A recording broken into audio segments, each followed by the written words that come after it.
পাকা আমের চাটনি। আমটা একটু শক্ত টাইপ, সেটাকে পিস করে নিয়েছি।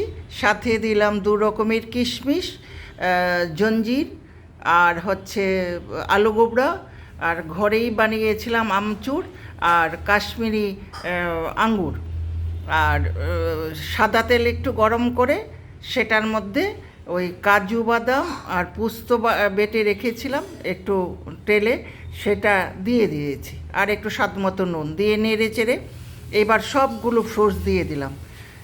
একটু আঁচ কমিয়ে ঢেকে রেখে দিলাম। তারপর আবার ঢাকাটা তুলে একটু নেড়ে মৌরি পাউডার করা ছিল, মৌরিটা দিলাম, আর একটু স্বাদ মতো নুন, সরি চিনি দিয়ে আবার এটাকে ঢেকে রেখে দিলাম।